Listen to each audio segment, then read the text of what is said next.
Hello बच्चों, एक बेचारी चिड़िया की कहानी टुनटुन मौसी की जुबानी। एक जंगल के करीब एक चिड़िया रहा करती थी।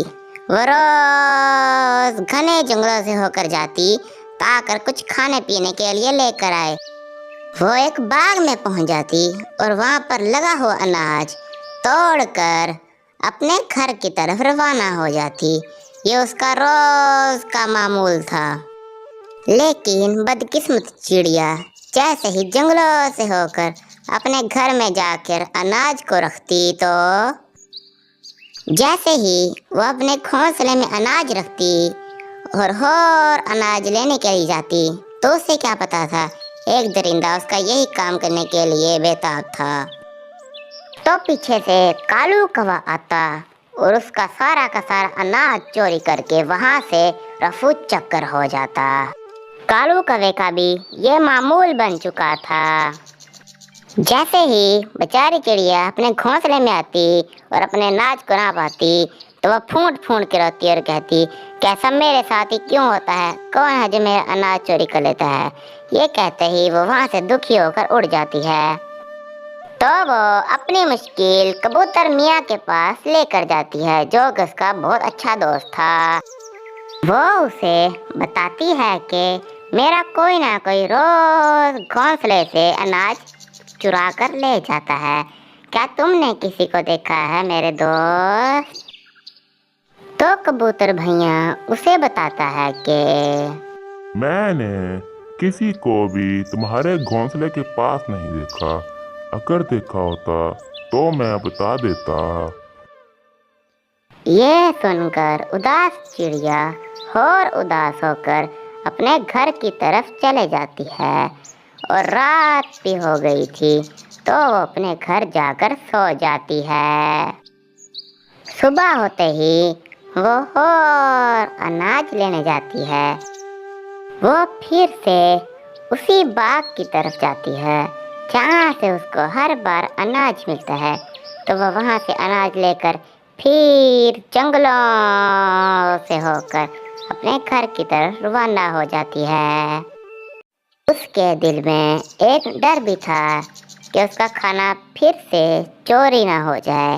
वो अपना अनाज रखकर और अनाज लेने जाती है। लेकिन कालू मियाँ फिर से उसके पीछे आता है और कहता है कि मेरी तो मौज ही लग गई है, और वो अनाज लेकर वहाँ से रफू चक्कर हो जाता है। चिड़िया फिर अपने घोंसले को खाली देखकर वो फिर उदास हो जाती है और रोने लगती है कि मेरे साथ ही ऐसा क्यों होता है, क्यों मेरे साथ ही ऐसा होता है। तो वो रो कर अपने एक और दोस्त के पास चले जाती है। उसका एक बहुत ही पुराना दोस्त था, जो कि बहुत ही ज्यादा होशियार था। नील चिड़ी वहाँ पर उसको अपना दुख सुनाने आती है और कहती है कि रोजाना मेरे घोंसले से कोई ना कोई अनाज चुरा कर ले जाता है। बताओ मैं क्या करूं मेरी दोस्त?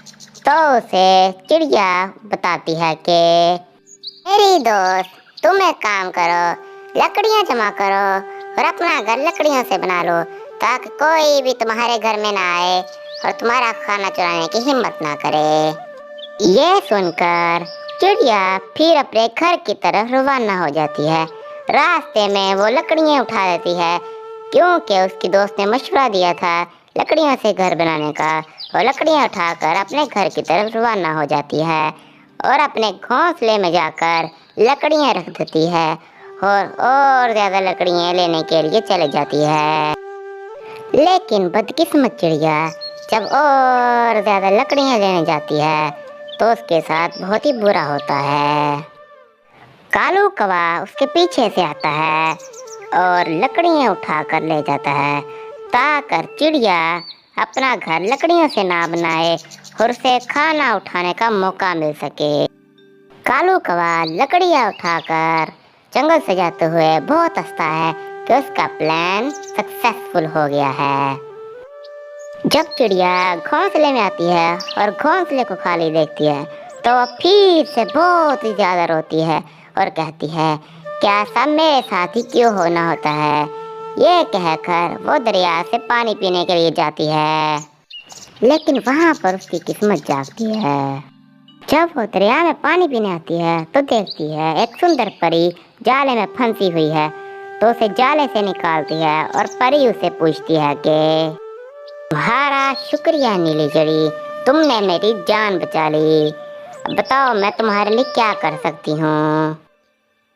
चिड़िया ने कहा कुछ भी नहीं, और वो फिर जंगलों से होकर अपने घर को चले जाती है और फिर से घोंसला खाली देखती है तो वो फिर से रोने लग जाती है कि मेरी ही इतनी बुरी किस्मत क्यों होनी थी। लेकिन परी उसके पीछे से आ जाती है और पूछती है कि चिड़िया तुम रो क्यों रही हो। तो चिड़िया उसे बताती है कि मेरा रोज कोई ना कोई घोंसले से खाना लेकर चला जाता है। मैंने अपने घोंसले को लकड़ियों का घर बनाने की कोशिश की, लेकिन मैं लकड़ियाँ लाई तो उसने लकड़ियाँ भी उठा ली। परी अपना जादू करती है। कालू कौवा फिर से घोंसले से खाना चुराने के लिए आता है, लेकिन चिड़िया का नया घर बन चुका था जो कि परी के जादू से बना। तो चिड़िया वहाँ से उड़ जाती है और खाने के लिए कुछ ले जाती है, लेकिन काला कौवा आता है और देखता है चिड़िया का तो घर बना हुआ है और उसे तोड़ने की कोशिश करता है और इसे अपनी पूरी जान से तोड़ता है और साथ साथ कहता है कि चिड़िया ने एक ही दिन में इतना बड़ा घर अपने लिए कैसे बना लिया। ये तो इतना मजबूत है कि ये तो टूट भी नहीं रहा।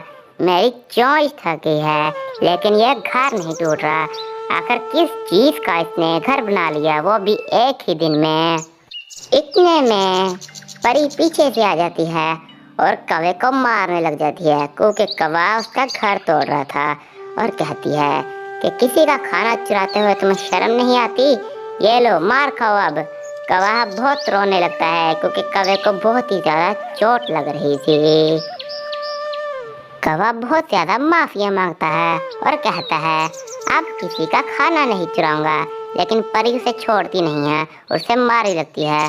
तो कौवा अपनी मसा जान बचाकर भागता है। इतने में चिड़ी वहां पर आ जाती है और अपने घर में खाने को रखती है। उसका कबूतर दोस्त वहां पर आता है और पूछता है कि तुमने ये घर कैसे बनाया। तो चिड़िया उसे सारा वाकया सुनाती है। कहती है मुझे एक नदी में परी मिली थी, उसी ने ही अपने जादू से ये घर बनाया। अच्छा, अगर कहानी अच्छी लगी तो लाइक करो। टुनटुन मासी मिलती है एक और जबरदस्त वीडियो में।